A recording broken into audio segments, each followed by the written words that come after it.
Step into the world of power, loyalty, and luck. I'm gonna make him an offer he can't refuse. With family, cannolis, and spins mean everything. Now, you wanna get mixed up in the family business. Introducing The Godfather at ChumbaCasino.com. Test your luck in the shadowy world of The Godfather slot. Someday, I will call upon you to do a service for me. Play The Godfather now at ChumbaCasino.com. Welcome to the family. No purchase necessary. VGW Group. Void where prohibited by law. 18 plus. Terms and conditions apply.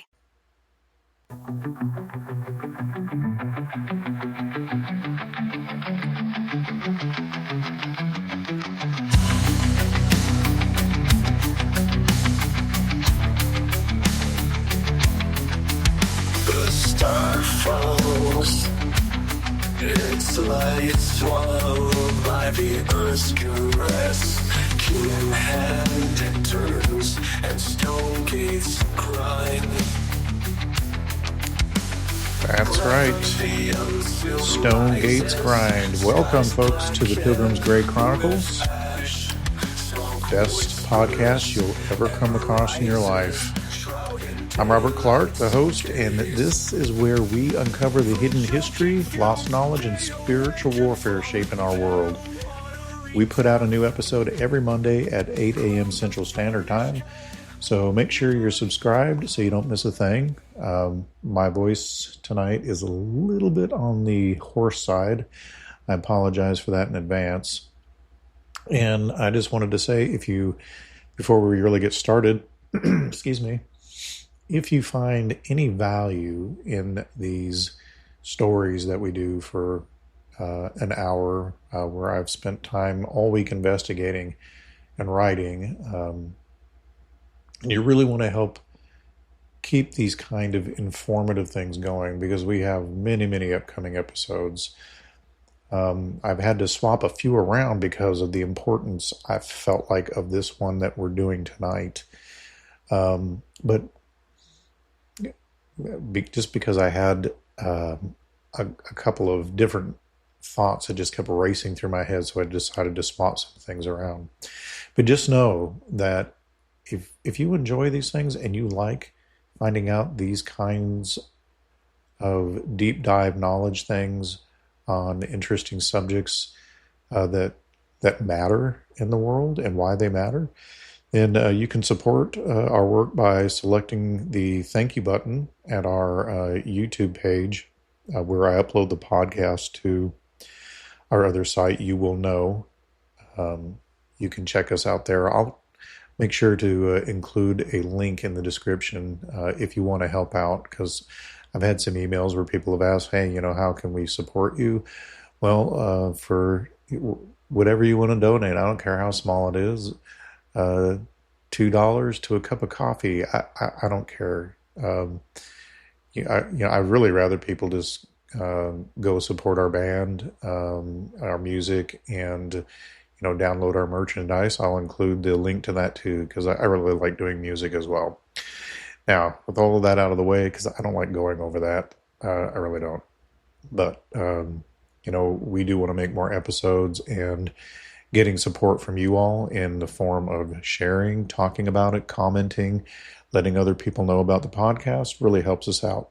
And so do any thank you donations and the purchasing of our merchandise. So what are we covering today that's so darn important? Well, I have heard all last week different interesting things about the Shroud of Turin popping up, including on a recent podcast of Blurry Creatures, which is a podcast I check in on from time to time because I love it. And it's right up our alley as well. We cover many of the same topics, but perhaps from a different foundation. And that's fine. Everybody has their foundation from where they're coming from. Mine is slightly different, and then I'm covering specifically the Seed War, not Blurry Creatures. Blurry Creatures are a part of that world, of course, but that's not my, primary focus. And as a result of hearing a lot about the Shroud of Turin, I dug into it, did some reading, researching, And I have to say that what I've found makes this might be one of the most important episodes I've done. I mean, it's only our third long form episode, but because the thing is, if what we're about to discuss is true, it means the single greatest event in human history isn't just a matter of faith. It's a matter of fact. So let's get into it and not waste any more time. Time is precious, right? So I've divided this into 4 sections, and here's what we're going to be covering. So if you want to skip around or whatever. First, we're going to cover what is the Shroud. Believe it or not, some people have no idea even what it is. And as a part of that section, we're also going to discuss why it even matters. And then number 2, we're going to go into the overwhelming scientific evidence that points to its authenticity. And then 3, how skeptics have tried and failed to disprove it. We'll go over some of the skepticism and why it's not valid. We'll explain it. And then number 4, why this changes everything if the Shroud is real. Because it does. So, with that being said, let's get into it. So, section 1, what is the Shroud of Turin and why does it matter? So, if the Shroud of Turin is what many believe it to be, then it is the single most important physical artifact in human history. But so, what exactly is it and why does it matter, right? So, what is the Shroud of Turin? The Shroud of Turin is a roughly 14-foot long linen burial cloth bearing the mysterious full-body image of a man who appears to have been crucified. It is housed in the Cathedral of St. John the Baptist in Turin, Italy, and is considered to be, by many, to be the authentic burial cloth of Jesus Christ. So the image shows wounds perfectly matching those described in the Gospels, including a crown of thorns, scourging marks, and nail wounds in the wrist and feet. So, why does the Shroud matter? Well, if it is authentic, it is the only surviving physical relic of the resurrection of Jesus Christ. It could be the very cloth mentioned in John chapter 20, verses 5 through 8, where Peter and John see the burial linens, and John immediately believes as a result before ever seeing the risen Christ. And then, unlike other religious artifacts, this one has been intensely studied by modern science, and no one has been able to explain how the image was made or accurately reproduce it. So, this mystery has baffled science. Here's where it gets kind of interesting. It seems that no known artistic technique or natural process can explain how this image was created. It's not a painting. It's not burned into the fabric, and it is not the result of any pigment or dye.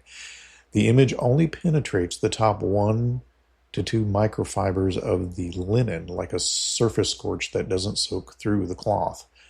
And when viewed as a photographic negative, the image suddenly becomes clear and lifelike, a phenomenon first discovered in 1898 when Secondo Pia took the first official photograph of the Shroud.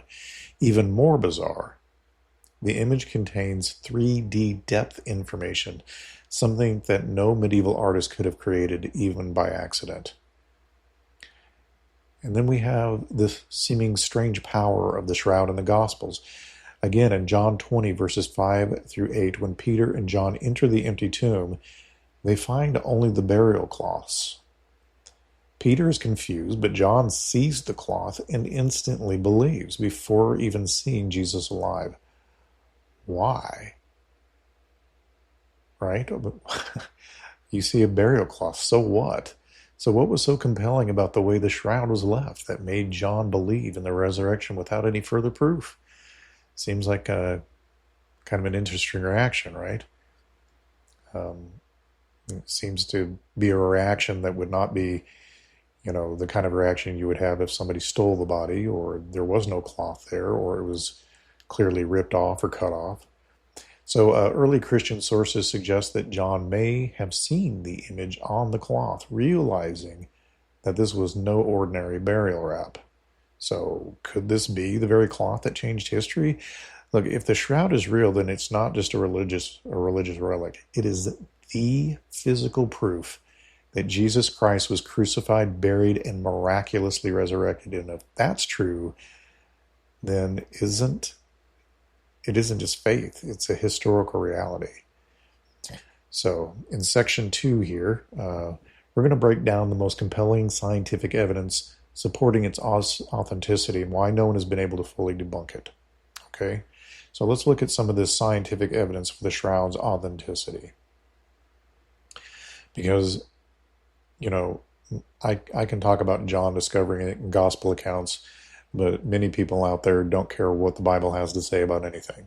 Hello, it is Ryan, and I was on a flight the other day playing one of my favorite social spin slot games on ChumbaCasino.com. I looked over at the person sitting next to me, and you know what they were doing?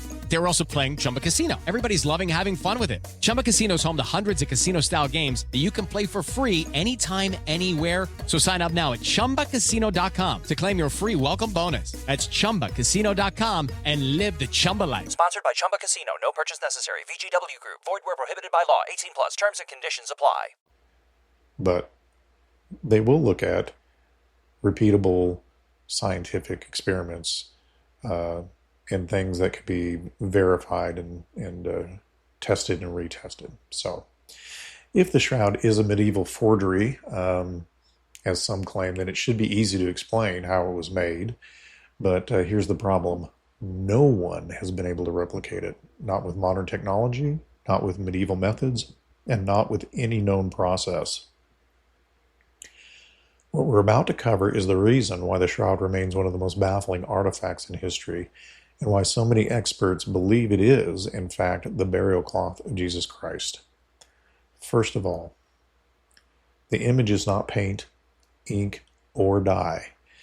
So extensive scientific tests, including X-ray fluorescence, infrared spectroscopy, and chemical analysis, prove that the image is not made of any known pigment, ink, or paint. It is also not absorbed into the fibers like paint would be, nor does it penetrate deeply into the cloth. The image only affects the topmost surface of the linen, no more than 1 to 2 tight microfibers deep, something no known artistic method can reproduce. Even under a microscope, there is no evidence of brushstrokes, pressing, or any liquid application. What this implies here is that the shroud was not made by human hands. So number 2, photographic negative discovery in 1898. So in 1898, Secondo Pia, an Italian photographer, took the first official photos of the shroud. Now, when developing this film, he discovered something rather shocking. The image on the shroud acts like a photographic negative. So in a negative, dark and light are reversed, meaning the image was only clearly visible in reverse film processing. Now that is something no medieval artist could have known or intentionally created centuries before photography was even invented. Now, in this age of digital everything, many of you may have no clue what I'm talking about. But those of us who are ancient, remember when you used to have to take your photos down to a processing place or a 1-hour photo lab or have it mailed off. In addition to the regular photograph that you would get, the ones that you're used to looking at, and maybe some ancient people that you know have them stuffed away in drawers or envelopes, or you see them in photo books, they would also send home with you the negatives. And they were usually on a brown film. And if you held it up to light, you could see the negative of the image. Well, that is what is present within the shroud. So when this gentleman in 1898 took a photograph, he was literally taking with his camera a photograph of the negative, so that when the photo was produced, it produced an actual image, an actual visible 3D image that you could see, because it was taking a picture of the negative. if that makes sense. If not, some of you need to go look up images, Google them, of film negatives so you can see what it is I'm referencing. Those of you who are as old as I am will absolutely know what I'm talking about and realize what film negatives are and why this would have taken place and why it would have been so shocking for these folks. So whoever made this image, again, did so with a method that wouldn't be discovered until the 19th century. So unless that guy was a prophet or had a time machine, there's no way they could have produced an image like that. That could be a photo negative so that when somebody took a photograph, it would come out from that image as a 3D image. Now we have number 3 here. Let me get a drink of water real quick. All right, sorry about that. So the 3D holographic properties of the image. In 1976, scientists using NASA's VP8 image analyzer discovered that the Shroud image contains depth information, meaning that it can be mapped into a 3D model. So normal paintings or photographs don't contain this kind of depth encoding. Only objects that naturally emit radiation or light create this kind of effect. So if you put a normal painting or a photograph into a 3D analysis system, it distorts or flattens out. But the Shroud image produces a realistic 3D face and body as if it was encoded into that material, the cloth material, by light. Some form of light. Now, in the image that I placed here for the podcast, what you're looking at is an AI-generated image where a computer using AI took the imagery from this technology and made it into what the person that was covered in this particular burial cloth would have looked like, recreating from the stains and from that 3D light imagery. That's what you're looking at. And that made the rounds a couple of years back. Some of you may have seen it, where they were basically saying this is a 3D image of what Jesus would have looked like. So the implication here is that the image was likely formed by some kind of radiation burst or light burst. And I think this perfectly aligns with theories of a resurrection event, possibly placing that image within the cloth. We'll get to that later. Number 4, the bloodstains are real human blood, type AB. So forensic testing confirms that the bloodstains on the shroud are real human blood and not paint at all. The blood has high levels of bilirubin, which indicates that whose ever blood that this was suffered extreme trauma before death, which was consistent with Roman crucifixion. Now, if you want to look up that word, it is bilirubin, and you can see the process that occurs when suffering trauma and why the blood would have had high levels of it in it. So, again, consistent with Roman crucifixion, and not just the crucifixion, but obviously the torturous things that were gone through beforehand, like being beaten with a stick, a crown of thorns, beard ripped out, and then, of course, the flogging. So the wounds on the shroud match what I just mentioned in the gospel accounts perfectly. We have the crown of thorn wounds, which was a unique Roman mockery. We have whip marks from the scourging, visible on the back and chest. There are nail wounds in the wrists and the feet. Now, medieval artists often depicted nails in the palms, but Roman crucifixion placed them in the wrists for stronger support, and the shroud image supports that. It was in the wrists. So, the side wound from a Roman spear, a large bloodstain appears exactly where John 19:34 describes the Roman soldier piercing Jesus' side with both blood and watery fluid present. So what we have here really is the fact that this cloth contains the forensic evidence of crucifixion trauma exactly as described in the Bible. I find that very, very interesting.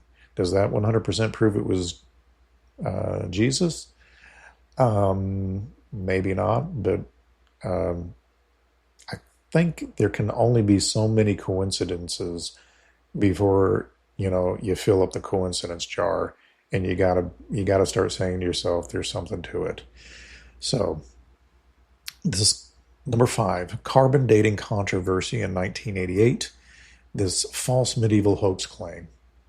So, the 1988 radiocarbon dating tested a single corner of the shroud, taking all 3 samples from that one corner of the shroud, and gave a date of roughly 1260 to 1390 AD, and that fueled claims that the shroud was some sort of medieval forgery or cloth. But, sorry, another drink of water because, again, I apologize for my voice. Later studies revealed that this sample came from a repaired section, woven with newer fabric during a medieval restoration.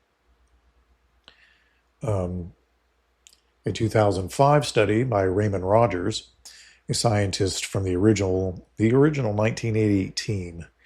Rogers later admitted that the sample tested was contaminated and did not represent the original linen. He found traces of modern cotton fibers and dye, proving that the tested area was a medieval patch and not a part of the original cloth. In other dating methods, in 2013 and 2019 studies, a 2013 study using alternative dating methods estimated the shroud's true age to be between 280 BC and 220 AD. Now that perfectly aligns with the time of Christ. Hello, it is Ryan, and I was on a flight the other day playing one of my favorite social spin slot games on ChumbaCasino.com. I looked over at the person sitting next to me, and you know what they were doing? They were also playing Chumba Casino. Everybody's loving having fun with it. Chumba Casino is home to hundreds of casino-style games that you can play for free anytime, anywhere. So sign up now at ChumbaCasino.com to claim your free welcome bonus. That's ChumbaCasino.com and live the Chumba life. Sponsored by Chumba Casino. No purchase necessary. VGW Group. Void where prohibited by law. 18 plus. Terms and conditions apply. A 2019 study further supports this conclusion, casting even more doubt on the original 1988 carbon dating results.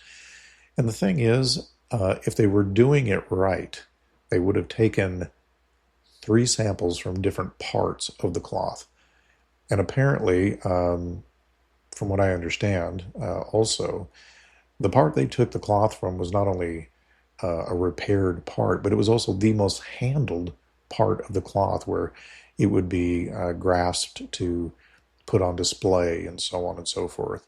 So it was just really shoddy testing.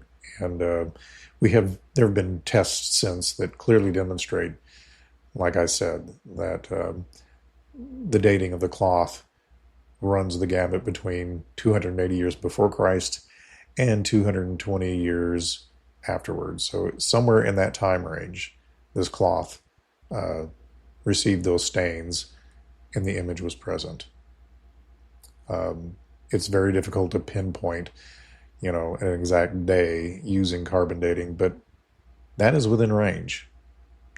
And it completely refutes the idea that the original 1988 carbon dating was accurate. So what this means is that the medieval dating claim is really based on flawed science and has been overturned. But, you don't see that out there yet. This is the most common thing that comes up for people who discuss the shroud, who don't believe in it or are skeptical. They'll always repeat the information that never was publicly corrected, that the shroud is a medieval forgery that was carbon dated to be in, 1300s or whatever. It's been completely refuted. But of course, it's hard to shake people away from misinformation that they've already embedded in their heads. Kind of like when, you're listening to a song and you got the lyrics wrong, and then you discover what the lyrics are. It's really hard to not hear what you always thought the lyrics were in your head. But, if you're wrong, you're wrong, right? So here's another forensic thing. Number 6, the pollen evidence. I know, right? Pollen. Who would have thought? The shroud, which reveals the shroud's geographic journey. So botanists have identified pollen grains on the shroud that originate from Israel, Turkey, and Europe, matching its historical movements. So Max Frey, Swiss criminologist and botanist, he identified pollen species from plants that only grow in the region of Jerusalem, specifically from plants that bloom in March through April, aligning with Passover and the time of Jesus' crucifixion. So, if the shroud were a medieval forgery, there should be no pollen from Jerusalem or Turkey. But guess what? It's definitely there. So, that clearly means the shroud was physically present in Jerusalem, Edessa, Turkey, and Europe, just as historical records indicate. Now, number 7. The fabric itself matches a rich man's burial cloth. Now, you might be asking, well, Jesus wasn't a rich man. Why was he in a rich man's burial cloth? Well, if you recall, first of all, let's talk about the burial cloth. The shroud is made of fine linen woven into a herringbone pattern, which was an expensive and high-quality weave, uncommon for ordinary Jewish burials. The Gospel of Matthew, chapter 27, verses 57 through 60, if you look that up, it'll tell you that Joseph of Arimathea, a wealthy man, provided Jesus with his own burial cloth.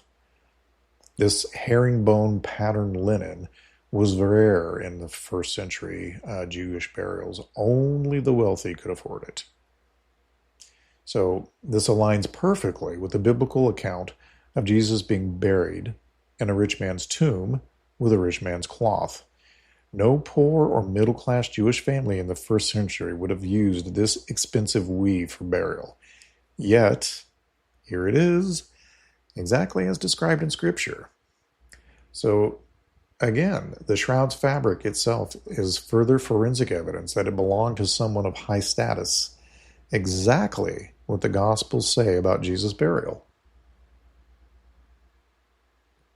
Now, why does that detail matter? Well, it adds to the forensic case that the shroud is authentic. It matches historical, cultural, and biblical expectations, right? If the shroud were a medieval forgery, why in the world would the forger accurately choose a rare, high-status herringbone weave that aligns perfectly with the gospel accounts and sprinkle it with the proper pollen while in Europe? Did he go that far, collected pollen in the spring in Jerusalem and carried it back to Europe? I don't think so. So I find it interesting that the Shroud of Turin is made of fine linen, woven into a 3-to-1 herringbone pattern. The direction of the twist of the strands rules out Egypt as the country of origin and affirms Palestine. The shroud's length and width are in even cubits, a unit of measurement that's not used in medieval Europe, where critics say the shroud was faked, but it is used in ancient Israel, and the unusual weave reflects a wealthy owner. Again, Joseph of Arimathea had to have been that person. So in 2002, conservation measures were taken secretly for the shroud in Italy, with the 16th century backing cloth removed from the shroud for the first time. Textile expert, I can't even pronounce this name, but I'm going to try. Mathilde Fleury-Lemberg discovered a rare type stitch on the back side of the shroud, which was known from only one other place, the Masada fortress in Israel, which fell to the Romans in the Jewish revolt less than a generation from Jesus' time. Now, again, to me, the coincidence jar is overflowing. I don't see how you get around all that. That really narrows down the field here. Right? So, section 3, because I'm sure the skeptics are already mulling over in their heads instead of listening. They're coming up with arguments in their head as to why everything I've just said is wrong. So, let's look at some of the skeptics and what their common objections are and deal with it. So if the Shroud of Turin is real, then it is the single greatest physical proof of Jesus' crucifixion and resurrection. But if that's true, then skeptics have a huge problem, because that would mean Christianity, again, isn't just a belief system, it's a fact of history, like I said at the beginning. And that's why for decades people have tried to debunk it.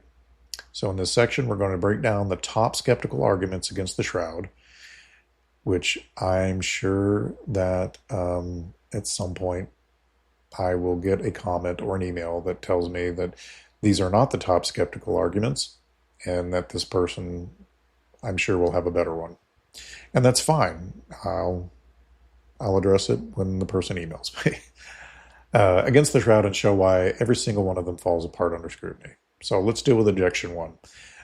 The most common objection, 1, the Shroud is a medieval forgery. Carbon-14 test proved it, right? Well, we've already handled this, but the claim is that in 1988, scientists carbon dated the Shroud and declared it was from 1260 to 1319 AD, proving it was a medieval hoax. So, again, the reality is that the claim has been completely debunked for multiple reasons. 1, the sample was taken from the most handled and contaminated portion of the cloth, as I said before, near the edge, where it was regularly held up for public display. 2, proper forensic methodology requires that 3 separate samples from different areas for an accurate date, but this was never done. In the original test in 1988, all 3 samples were taken from the contaminated area.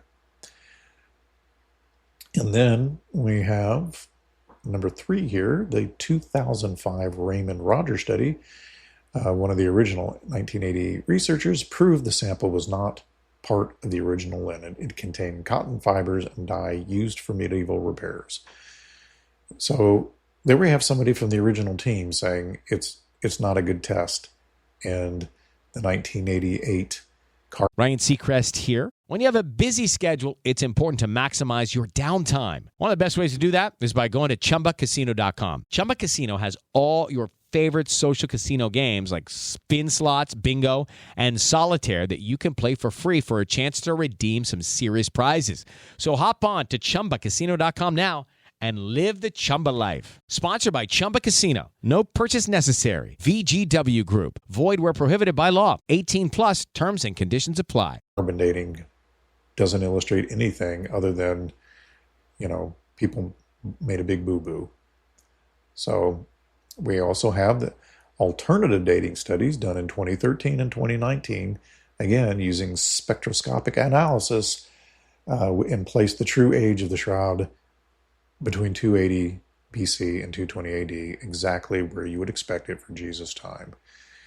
And all of this matters because the claim that the Shroud was carbon dated to the Middle Ages is based on a terribly flawed test that has been overturned by modern research. I can't stress that enough. I don't know why this is even brought up anymore, other than it has stuck in people's memories and it comforts them, maybe because they don't want to believe that this is the real deal. And so they cling to that, but you can't cling to it because it's a big crock of steamy cow poo. So it's time to move on to that, off from that. But there are other objections. So what is objection 2? It's that the image was painted. So some skeptics argue that a medieval artist created the Shroud as an artistic relic. But the reality is that multiple forensic tests, UV fluorescence spectroscopy, and X-ray analysis prove that There is no paint. There is no ink. There is no dye, and there is no pigment in the image whatsoever. None. Not even any brush strokes. 2, the image only affects the top 1 to 2 microfibers of the linen. This is something no artist in history has ever been able to replicate, because your medium, the things mentioned prior, even if they were present, would have soaked through all the layers of the linen. And then, number 3, if it were painted, there would be brush strokes, observable ones under microscope, pigment absorption, or color layering, and none of these, not a single one, exist on the shroud. So, what that means is the shroud is not an artistic creation, and no known method, ancient or modern, can replicate its properties. Nothing we know of. So, that's not a part of a coincidence jar, but isn't that darn strange? We have an image, it's clearly an image, and we have no idea how it got there, other than it has something to do with light. So objection 3, it was created with a primitive camera or some sort of chemical process. So some skeptics suggest that a medieval photographer used a primitive camera, obscura, or some kind of chemical process created the image. But the reality is this. 1, the shroud's image has no photographic emulsion, no chemical reaction residue, or any lens-based distortion that would be expected from an early camera experiment. And 2, the 3D depth encoding and photonegative effect are way too precise for any medieval or ancient method to have achieved by accident. There's no way. The technology wasn't there. They would have had to have done it now and gone back in time to complete the task, because there was no way to do it at the time they claim. So, number 3, the only known method capable of doing such a thing would have been modern laser light technology using an extremely brief flash, roughly 40 nanoseconds or less. That's the only thing we know of that's come even close to reproducing similar imaging properties. Still not exactly like this, but similar.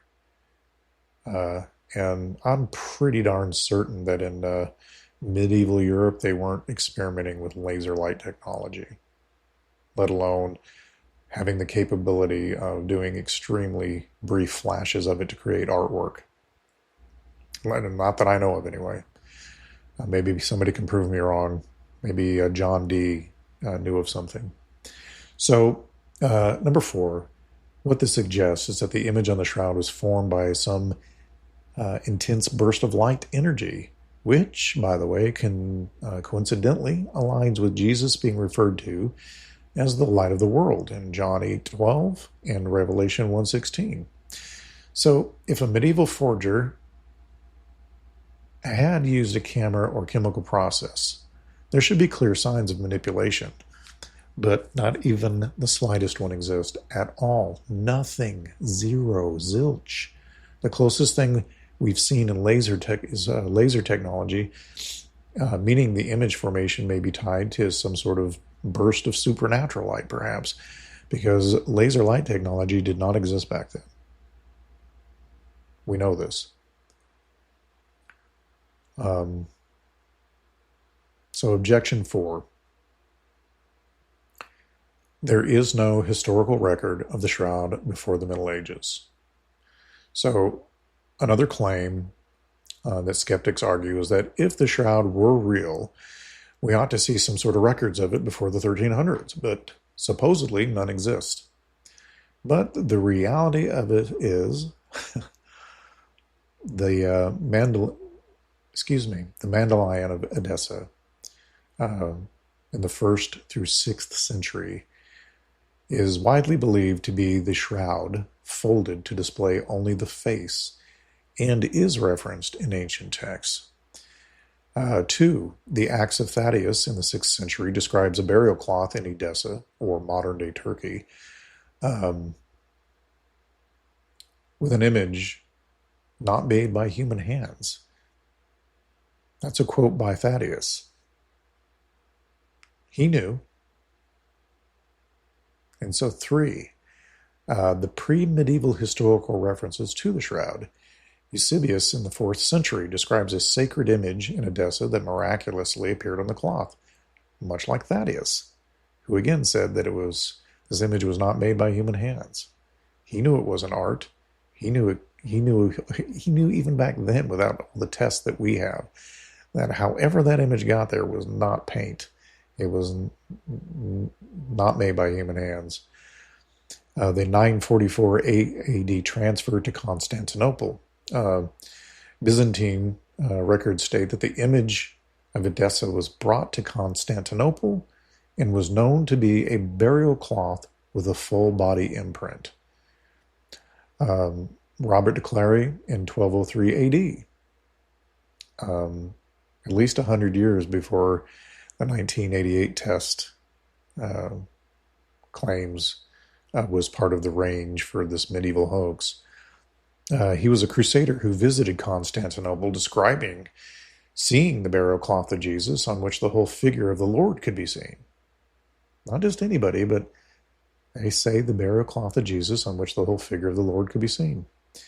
And then finally, the pollen evidence proves the cloth was in Jerusalem, Edessa, and Europe over the centuries, matching historical movements mentioned in the above records.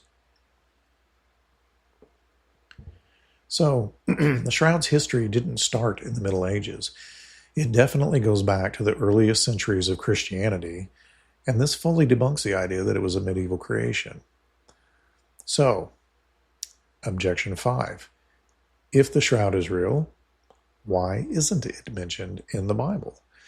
Well, the claim is that some argue that the Gospels never explicitly say anything about the shroud having an image. So, why should we believe it existed? So, this particular objection is slightly different in that the idea is that while Scripture may have mentioned a shroud, it doesn't mention an image being imprinted in it. So, the reality for this one is that John 20:5-8 specifically says that John saw the burial cloth and immediately believed. But it doesn't say why. However, 6th century Christian writings translate this passage to say that Peter and John saw the recent imprints of the dead and risen man on the linens. Don't you find that interesting? And so basically, Christians writing well after the events, discussing things like John going into the tomb and seeing the cloth. It's clear that if the shroud was so powerful that it convinced John before seeing Jesus alive, there was clearly something extraordinary about that cloth. And I would say that it is based on the writings of those early Christians who talk about seeing imprints of the dead and risen man on the linens. And John would have recognized who that risen man was and what that image was. So why does that even matter? Well, the Bible does reference the burial cloth, and early Christian writings confirmed that it was believed to bear an image of Jesus. So, every one of these arguments, these objections, they really don't hold ground. They're not on solid foundation. It seems pretty clear that they're just surface headline objections by people who haven't dug in deep enough to find out that these quick, shutdown answers have an explanation. So, what do we have here? We know that the shroud isn't a painting.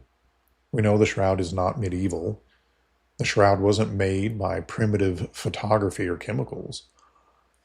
The shroud was a historical record stretching back to the early church, or has a historical record. The shroud matches the Gospel's description of Jesus' burial. All the imaging that we see on it matches precisely with what's described. And the shroud may have been created by a burst of supernatural light, aligning with Jesus being the light of the world. Not to mention the fact that the burial cloth also matches not just with, the way that Jesus was tortured and died and the markings from that, but also bears the details of it being a expensive cloth, a rich man's cloth, just as described in the gospel accounts. It's not just any cloth, it's an expensive one with a very fine bone weave. So the only thing skeptics can't explain is how the image got there. And if it's not man-made, then what else could it be? Right? So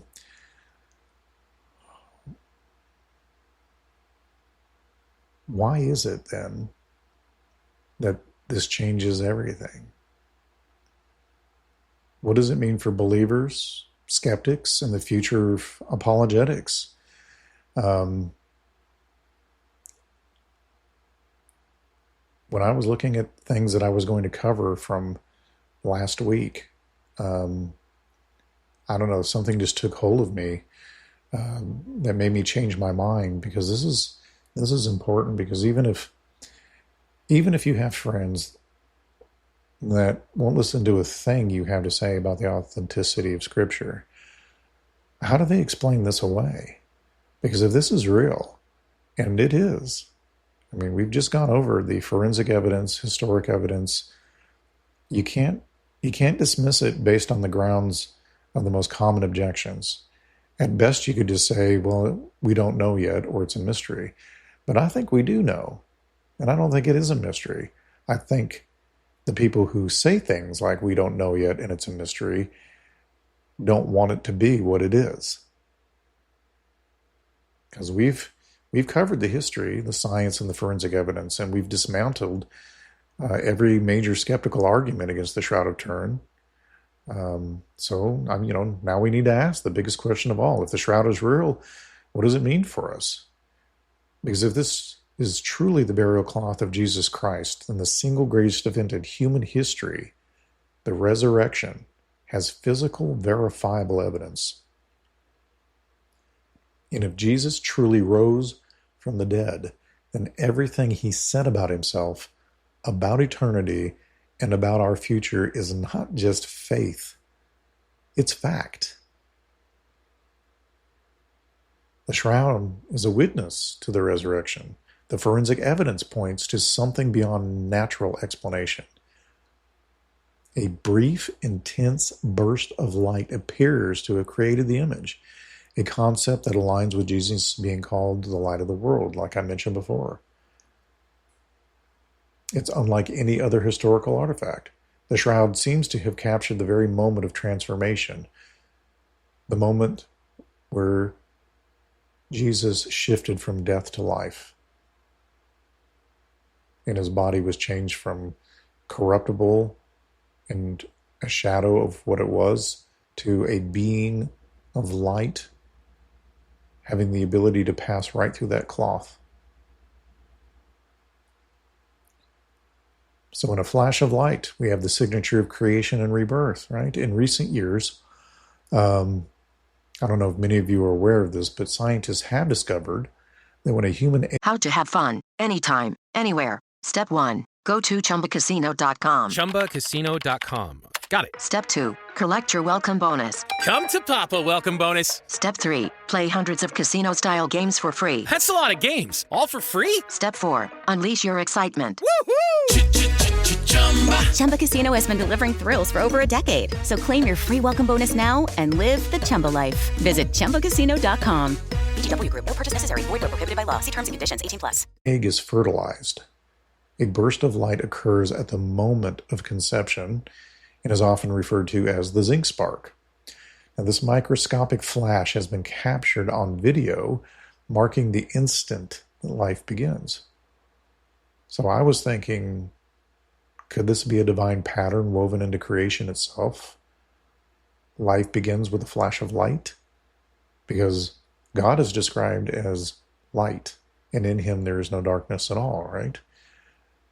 Jesus is transfigured with an overwhelming light in Matthew 17:2, and the moment of resurrection may have released a burst of supernatural energy, leaving an image on the shroud, or light.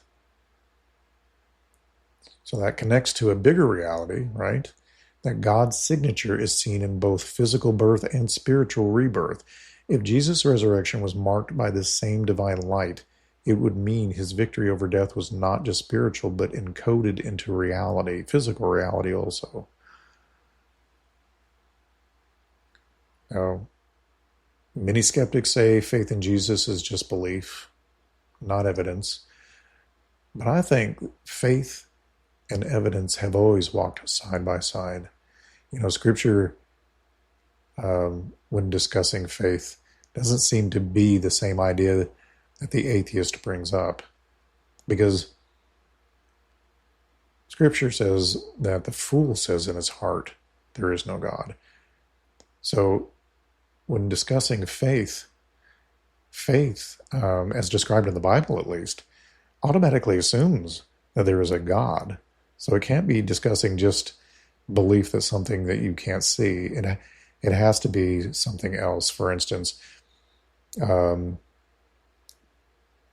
more biblical view of faith would be that since God is a given, we would have to say that we have faith that we trust in him and that he is a good God.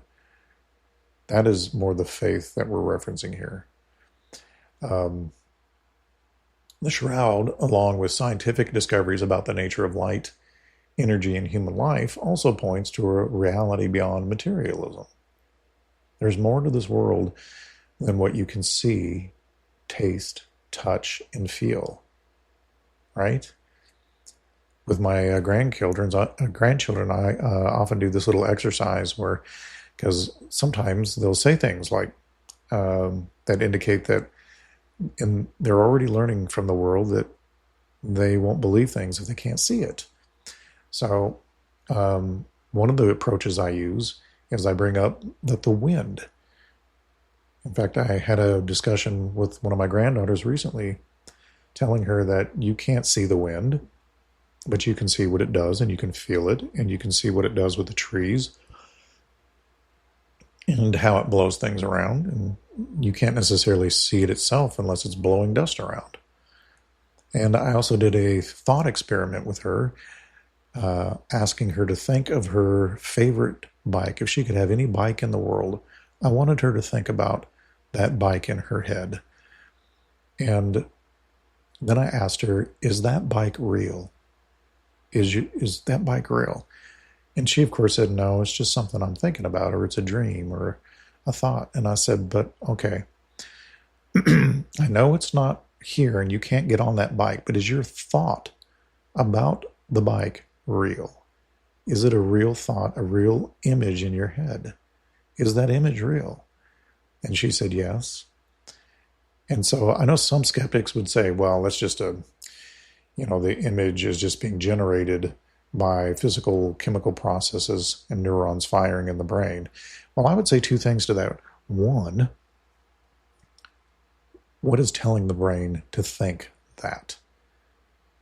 Because I think that explanation puts the cart before the horse, and I think it's the ghost in the machine telling the fleshy gray matter what to think about in generating that thought. The second thing is, that thought is quite real. And even though it can't be physically seen, the human mind that is thinking about that bike can take the things in this world and take that invisible thought and make it into a physical reality. Now, we're not like God, and we can't actually bring the physical constituents into existence from just our own authority and power, but we can take what he's made and create that bike from an invisible thought that my granddaughter thought about. Same with music, same with art, anything. You can generate the invisible and make it into a physical reality. So, you can't always trust your physical senses. Now, if we have physical proof of Jesus' resurrection, then the question for skeptics isn't, was Jesus real? I mean, even Bert Ehrman, an atheist skeptic, laughs at his own atheist fellows that claim that Jesus never existed. He knows he existed. He doesn't believe he was God in the flesh, but you'd be a fool to believe that Jesus did not exist, according to one of their own. But the question is, what will you do with this proof? Not was Jesus real, but what are you going to do with the proof in regard to the shroud? Because it seems to give every indication that he was real.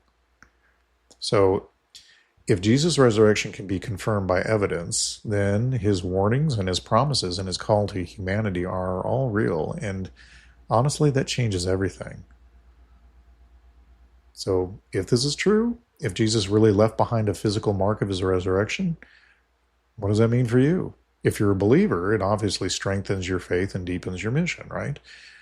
It gives you just one more reason to know why you believe what you believe is real. If you're a skeptic, you're going to have to ask yourself, what explanation fits the evidence better than the resurrection? Because the ones we dealt with earlier, you're going to have to come up with a different objection, because those objections don't hold water. And if Jesus really is who he claimed to be, then his words matter. Eternity is real, and the choice to follow him is the most important decision you'll ever have to make. So, but again, I would say this because I've encountered some very diehard atheists, and for some, it won't matter. They don't want a relationship with God. They like how they've decided they want their lives to be. They don't want anybody telling them what to do, even if it's a perfect creative being. Their idea of what the world should be and their idea of right and wrong is what matters. And they don't want any outside force, especially God, telling them that some of the things that they're thinking or how they've decided what is right or what is wrong in their own worldview doesn't align with his. They could not care less. And so my question to that person would be this. If you wind up not in God's presence, you have nothing to blame but yourself. Why would God force you to be in his presence if you don't want to be there? I mean, this is all about a relationship, not religion. It's about love and loving the God that loves you back. He loves you, and you'll either love yourself more than that and go your own way and decide for yourself, like Aleister Crowley said, do as thou wilt is the whole of the law, according to Aleister, Mr. Crowley. So you can either do as thou wilt, and if that is your attitude, you're probably not going to be happy in heaven anyway. Well, you're not going to be happy in the other place either, because you'll be separated from God, and you'll be with all the other people who care more about themselves than God. And that makes for a very unfriendly place. All you got to do is look around you on this earth to see that the earth is filled with that very attitude. And so it has been ever since the garden. The knowledge of good and evil, we think this is something that was being withheld from us. But think about this. Since God is a maximally greatest being and can't make mistakes, I know you probably don't believe that, but let's just say, for the sake of this example, that he is perfect, perfectly just, perfectly, because that's what Christians and the Bible claim. Then why do you think that eating from a fruit that would allow you to decide for yourself, apart from this perfect being, what is good and evil, and have that knowledge, would be something that would turn out to be something good. Because as soon as you are not aligned with something that is perfect. Ryan Seacrest here. When you have a busy schedule, it's important to maximize your downtime. One of the best ways to do that is by going to ChumbaCasino.com. Chumba Casino has all your favorite social casino games like spin slots, bingo, and solitaire that you can play for free for a chance to redeem some serious prizes. So hop on to ChumbaCasino.com now and live the Chumba life. Sponsored by Chumba Casino. No purchase necessary. VGW Group. Void where prohibited by law. 18 plus terms and conditions apply. You are no longer a straight line, but a crooked line. Now, how crooked, will depend upon the exercise of that particular human being's free will. Maybe you only tell one your whole life. And then there are others who, are repeat murderers. All I know is for those who think knowledge was being withheld from us and God, like Eve, believed the slander against God and somehow thought he was withholding something from her. Well, we have century upon century upon millennia to demonstrate that when we decide what is good and evil apart from God, the world becomes a nightmare. And when we make everything subjective according to our will rather than his, life is a mess. It wasn't an improvement. So, these rebellious sons of God can claim all they want that they were like Prometheus and giving knowledge to mankind and helping us and all these things. But it is not helpful to take something good and perfect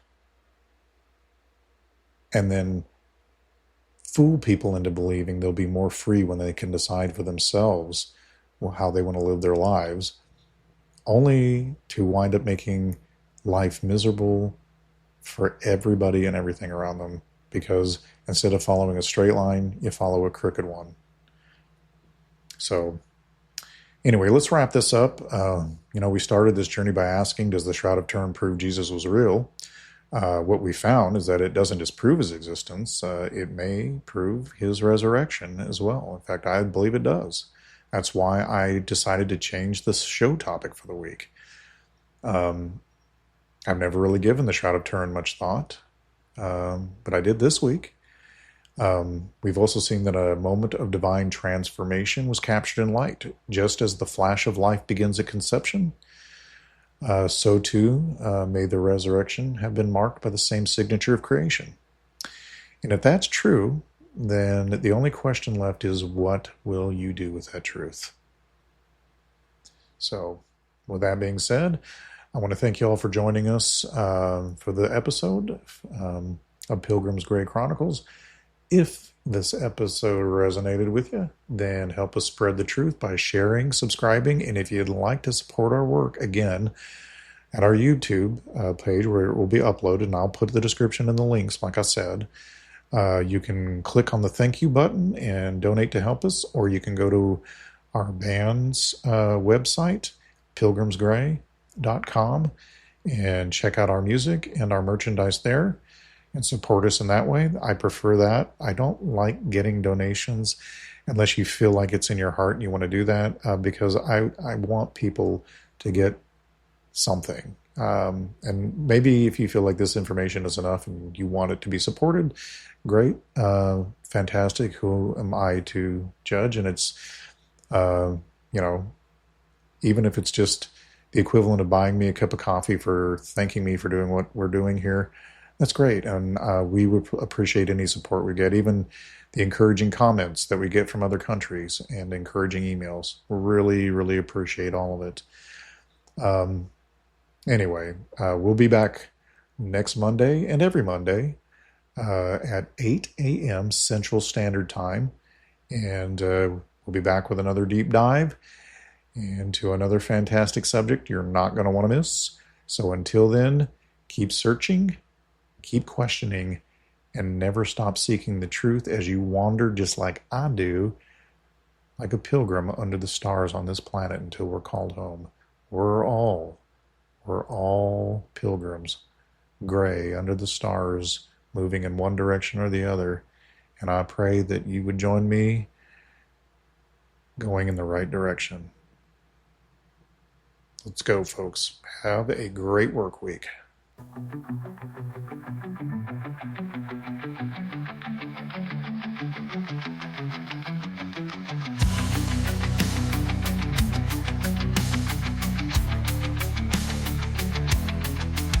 The star falls.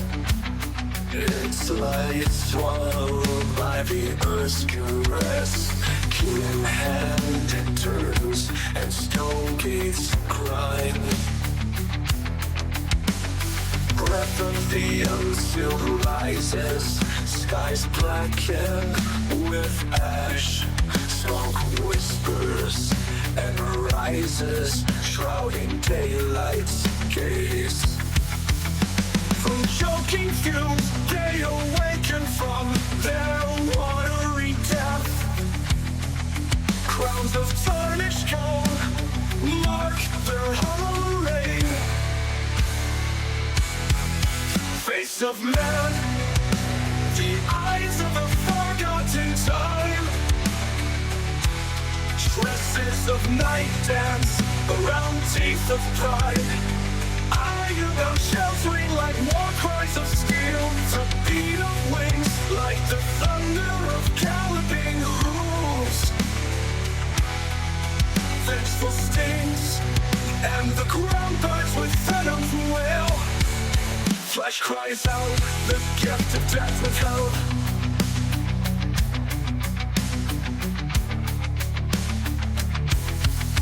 Flooded days of torment, a season beneath the painful sting. Grass and green spared, flesh of man left bare. Seal of the maker's shield, chosen grounds. In silence they scream, but death is no release. Judgment rises from deep within dust's cradle. Apollyon descends where light dare not tread. Weaves its dirge to more weight.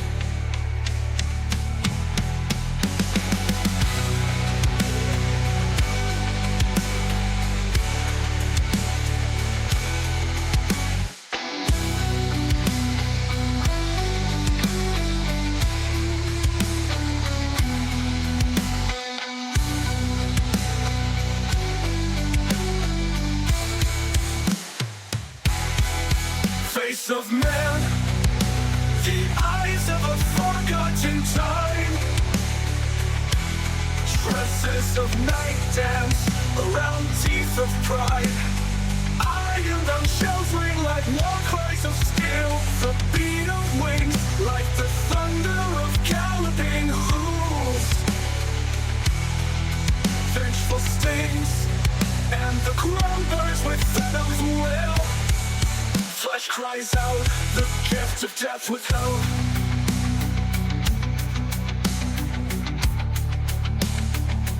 Withheld, flooded days of torment, a season beneath the painful sting. Grass and green spared, flesh of man left bare. Seal of the maker's shield's chosen brow. In silence, they scream, but death is no release. Judgment rises from deep within dust's cradle. Apollyon descends where light dare not tread. Weaves its dirge to more. Weaves its dirge to more.